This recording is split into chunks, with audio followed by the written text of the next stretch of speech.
I can tell you it will be shocking how we'd react. Your hotel has a centralized area. We should also things. I'd want to say, for instance, my own will be doing something about it. She's just done her first year. But in terms of the law, those are the things that we need to be putting.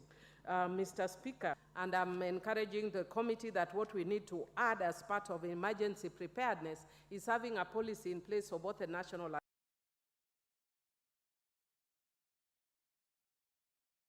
and the county government, but also having in place a monitoring system for both the county and national government, having in place an early warning system, a continuous public education and awareness of to the public on disaster risk response, including emergency numbers and centers, land, water, if there's an emergency or a disaster, how do you respond quickly?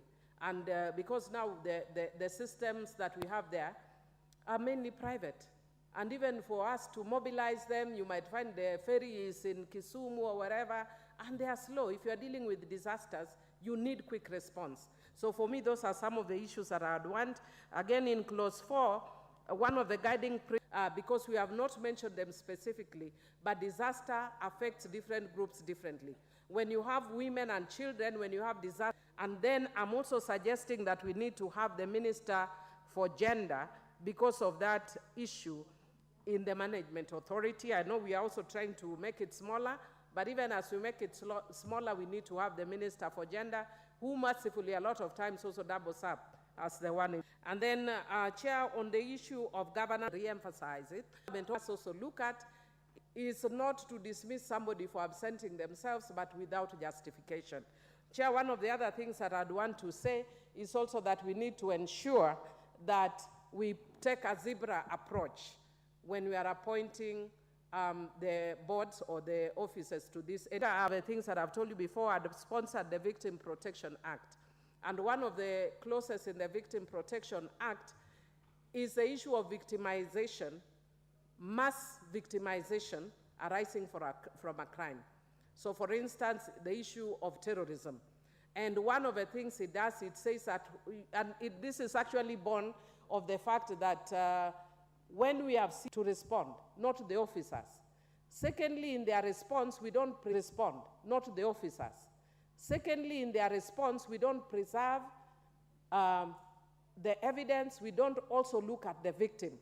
We don't see, like what you see if you actually look at a lot of the programs in the US or other areas, that they will preserve the dress that the person is wearing for purposes of identification or any other identifying features. I was very shocked one time when I went to Kenyatta National Hospital. Somebody one time wants to identify a person who is lost. They can do that. And they said, no, they don't have. I was actually shocked.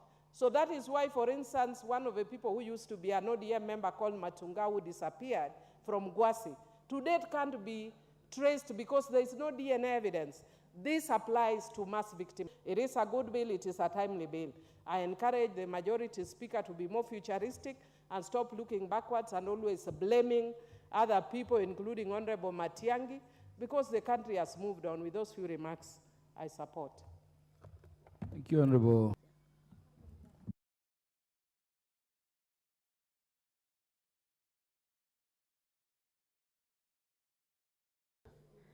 While I think it is in order to have a disaster management authority, I wish to raise some few concerns.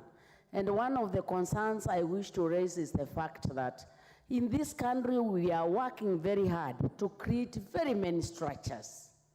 We've made so many structures that ends up having no budget or money to do what we wish them to do.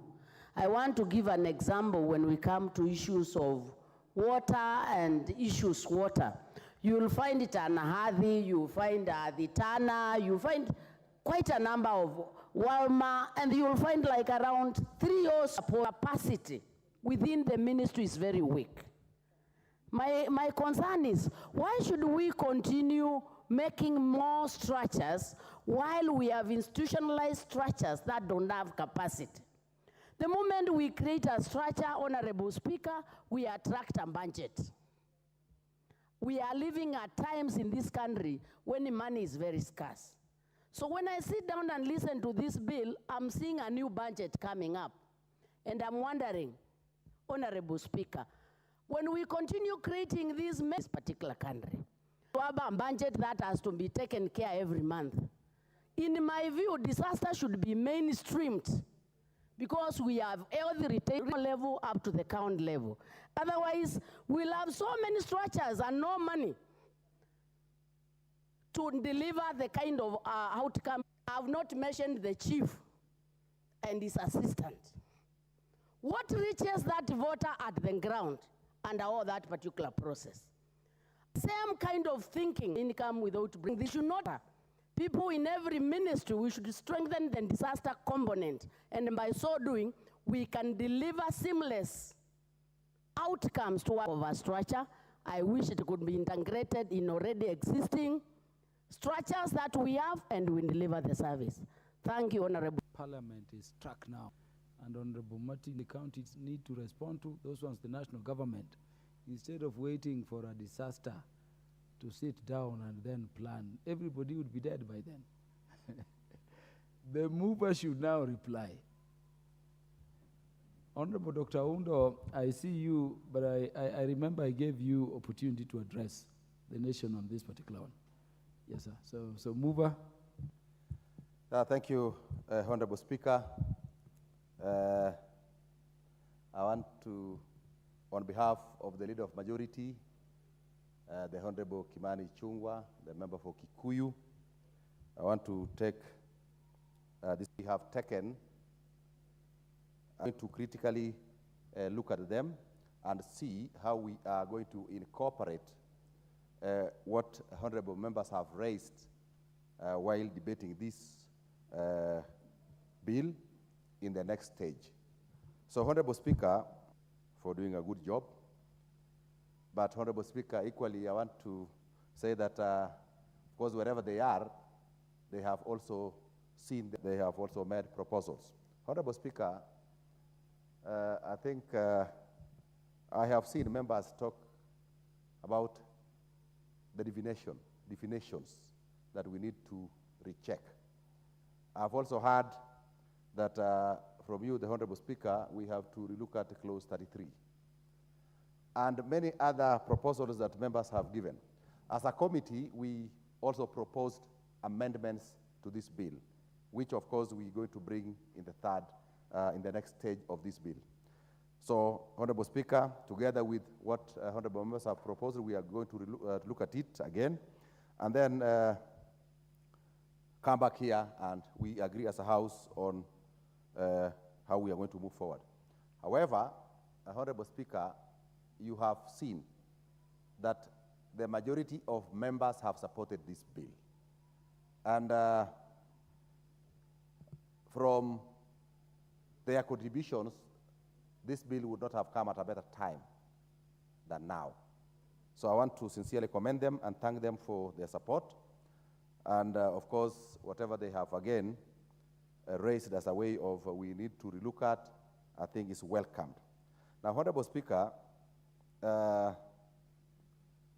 disasters have been managed from various quarters in this country. Like, for example, when we had a landslide in the West Pokot the other time, that was my constituency, Sigor, part of Pokot South, and some other regions of this country. Responding was by the Kenya Defense Forces. So it was really very, very difficult. And I think now, by coming out with this bill, provide a legal framework so that we have coordination of disaster risk management, because as it is now, it is done through the KDF. There is a disaster operations center at the Ministry of. So we have even proposed in this bill that we are going to have a register of all the actors and players who are going to do something about disaster. Honorable Speaker, the fourth schedule to the Constitution provides that disaster management is a shared function between the two levels of government in this country. That is the national government and the county government. That is why, Honorable Speaker, we have here proposed a national, at the county we have a disaster together to address cases of violence. So we don't, if this bill is going to help in terms of, I think this is good. Now, Honorable Speaker, I know that the various issues that have been put forward will be taken into consideration. Now, Honorable Speaker, it may be too bureaucratic between the time a disaster occurs and the time it is being classified. But I want to say that probably that time, the reaction time between when a disaster occurs and when it is being addressed, it can be a very short time, because we have also classified disasters into a county disaster and maybe a national disaster. Where a disaster affects more than one county, we can call it a national disaster. And when it is the county is unable to manage it, then again, we call it a national disaster. So, Honorable Speaker, we have also said that the President can declare a state of disaster. So, and I think when the President also comes in, and when the magnitude of a disaster gets to certain levels, then the President can declare a state of national disaster. So I want to say, Honorable Speaker, with all the inputs by honorable members and what we have also proposed as a committee for amendments, I think this bill will go a long way to ensuring that whenever disasters strike, or whenever we have instances or cases of disaster, then I think there is a coordinated way of responding to disasters in this country, and probably even in a timely manner. So, Honorable Speaker, with those few remarks, I sincerely thank honorable members who contributed, and I therefore beg to reply. Thank you, Honorable Speaker. Thank you very much. Mover by the House Business Committee. The Honorable, next order. Order number 13, motion, reports of the Auditor General on the National Government Constituencies Development Fund for 5 constituencies in Vihiga County. Mover. Honorable Speaker, I beg to move that its examination of audited financial statements for the financial years 2013-2014, the Select Committee established pursuant to the National Assembly Standing Orders 205B, and is responsible for the examination of the reports of Auditor General on the accounts of, among others, the National Government Constituencies Development Fund and the National Government Affirmative Action Fund. Honorable Speaker, the National Government Constituency Development Fund has had significant impacts on our communities and on individuals' lives since its establishment in 2003. Honorable members can attest that the fund has helped transform our communities through the development and maintenance of infrastructure. Students. These CNDA-funded projects have stimulated economic activity in the constituencies by providing employment opportunities during construction and enhancing local infrastructure that supports businesses, leading to increased economic growth and prosperity. Improved access to education, on the other hand, has translated to communities being more empowered and leading better lives. It is indeed an economic stimulus program which should be cascaded to other development projects. Honorable Speaker, one important aspect of the NGCNDA projects has been the participatory nature of the projects that it funds. The NGCNDA often of their development priorities and foster a sense of ownership over the projects, leading to sustainable development outcomes, unlike other development projects. Honorable Speaker, oversight over national revenue and expenditure is amongst the roles of the National Assembly as stipulated under Section 95(4)(c) of the Constitution of Kenya 2010. Further, Article 226 of the Constitution provides that an Act of Parliament shall provide for the designation of his commission, and the judiciary shall be accountable to the National Assembly to ensure that the resources of the respective entity for which he or she is accounting officer, are used in a way that is lawful and authorized and effective, efficient, economical, and transparent. In the 30 of 2015, provides that the fund account manager shall hold the authority to incur expenditure of the funds at the constituency. The fund account managers were therefore invited to respond to concerns raised by the committee. The fund account managers, both current and former, as accounting officers of the NGCDF, to respond to audit queries raised by the Auditor General during their tenure. The committee also invited the board of NGCDF to respond to policy issues which were also subjected to audit queries.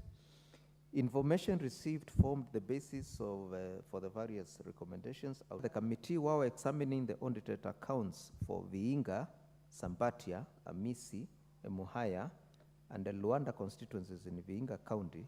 Audit issues raised which held that common fund since its enactment through the passing of the NGCDF functions to national government functions. The functions were further aligned by the enactment of the NGCDF Act 2023, recently passed by this Honorable House. Honorable Speaker, the committee also observed in all the constituencies, the Auditor General had raised issues on under expenditure. Observed that this was beyond the capacity of the fund account managers, and recommended that the National Treasury should ensure timely, and that the accounting officers should ensure that fund account managers comply with the provisions of Section 62(1)(b) and (c) of the Public Audit Act, number 34 of 2015, which provides that a person's information within reasonable time that is required under this Act. Honorable Speaker, the committee also made some general observations and recommendations on issues which cut across 5 constituencies in Vihiga County as follows. Firstly, Honorable Speaker, in the regard to reallocation and use of emergency funds, the committee observed that some of the projects funded using emergency funds did not meet the threshold of the Section 6(2) and Section 8 of the NGCDF Act 20. The fund account managers comply with the provisions of Section C262 and Section 8 of the National Government Constituency Development Fund Act 2015, which provides that Section 6(2), once funds are allocated for a particular project, they shall remain allocated for that project and may only be reallocated for any other purpose during the financial year with the approval of the board. And number 2, Section 8(1), a portion of the fund equivalent to 5%, hereinafter referred to as emergency reserve, he shall determine the allocation of the emergency reserve in accordance with the Act. And number 3, emergency shall be construed to mean an urgent and foreseen need for expenditure for which it is in the opinion of the committee that it cannot be delayed or partial allocation of funds for projects. The committee therefore recommends that the NGCDF board should, with immediate effect, discourage the partial allocation of funds to projects and ensure that projects are completed at most within 2 financial years. Further, NGCDF committee should ensure proper costing of the projects is done through consultation with the relevant government and departments to ensure realistic cost estimates. And the NGCDF board should come up with a realistic policy framework of costing projects for each constituency by the end of the first quarter of the financial year 2023-24, which is informed by the cost of materials, cost of transportation, taxes, inflation. There was poor coordination between. The committee further observed that there is need for NGCDF board to inform fund account managers across the country to respond to audit queries promptly. The committee, the NGCDF board, the committee recommended the NGCDF board issues an administrative circular directing fund account managers to comply with the provisions of the Constitution 2010, the Public Audit Act number 34, 2015, the Public Finance Management Act number 18 of 2012 and Public Procurement and Assets Disposal Act number 33 of 2015. 3, the board to ensure the fund account managers maintain the original project management files at the CDF office, while the duplicates are maintained at the project committees at the project sites to ensure that documents are available at the time of audit. 3, the board should ensure constituency committees employ qualified accountants for the constituency offices beginning 23-24 within the 6% administrative allocation to the board. This will strengthen the maintenance of books of accounts and preparation of financial statements. Fourthly and lastly, Honorable Speaker, on the accuracy of financial statements, the committee observed that fund account managers experience challenges in adopting to International Public Sector Accounting Standards, IPSAS, reporting framework in preparation of financial statements.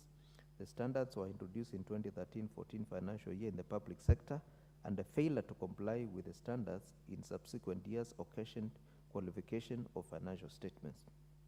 The committee also established that public sector accounting standards. Some fund account managers experience challenges in application of these standards while preparing financial statements as envisaged in the audit. The board, in consultation with the Public Accounting Standards Board, conducts continuous capacity building on financial reporting standards for constituency staff. Continuous capacity building to all fund account managers on procurement laws and regulations within 3 months of the tabling of this report. Honorable Speaker, as I conclude, allow me to mention that while examining show there is nothing to worry about in the implementation of CDF projects. I therefore sincerely congratulate the respective members of Parliament in these constituencies for the good work they are doing in the constituencies, and thank the fund account managers, both current and former, for their cooperation when called upon to appear to give evidence to the committee on the audited accounts. I also wish to acknowledge the CEO of the board for the technical support they gave the committee during the examination and guidance provided to the constituencies on the policy matters, which have streamlined the reporting of the accounts of the constituencies. Honorable Speaker, I also take this opportunity to appreciate my fellow committee members for their commitment and come up with this report. I also wish to thank the office of the Speaker and the Clerk for the support given to the committee. May I also extend the committee appreciation to the Office of the Auditor General, the National Treasury, and Committee Secretaries the report. Honorable Speaker, I beg to move. Thank you. Who is seconding your motion? May I request the Honorable Muthoni Kiara to second? Honorable Muthoni Kiara should have the mic to second.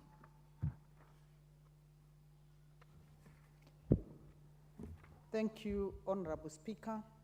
Honorable Speaker, I beg to second the motion, the audited financial statement for the National Government Constituency Development Fund for the 5 constituencies in Vihiga County.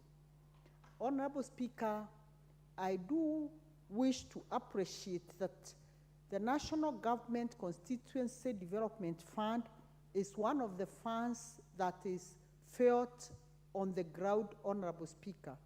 Honorable Speaker, the issues that in all the constituencies, the issues that we come across normally are the same. And Honorable Speaker, we have taken time in more often than not to scrutinize all the reports that are brought by the fund account managers. But Honorable Speaker, the committee's general observation, as cited by the mover, issue of unimplemented projects, the committee observed that there was projects and the risk of delay in disbursement of the same projects. of the same monies. Honorable Speaker, the committee recommended that the National Treasury should ensure to the National Government Constituency Development Fund Board for immediate release to the constituencies to avert these massive delays. Honorable Speaker, I also wish to reiterate that the committee's observation on poor coordination between the Office of the Auditor General and the fund account managers, particularly regarding the timely response to audit, to inform the fund account managers across the country, ensure constituency committees employ qualified accountants for the constituency office. And Honorable Speaker, we also observed that these account fund managers, sometimes proper induction is not done because, Honorable Speaker, you find they don't know even what to bring during audit. And this makes the committee keeps calling them again and again. To repeat this, Honorable Speaker, ensure that they do prudently. And Honorable Speaker, it is important for all of us prudently. And Honorable Speaker, it is important for all of us to laud the members of Parliament because they are that we can funds that come from the national government, constituency. The national government constituency. Honorable Speaker, as a committee, I wish to urge members in this House so that they urge Treasury to release these funds well on time so that we don't have massive delays of projects. Honorable Speaker, I wish to second this very important report and say NGCDF is the way to go. Thank you, Honorable. This House adopts the report of the Decentralized Funds Accounts Committee on its consideration of the financial statement.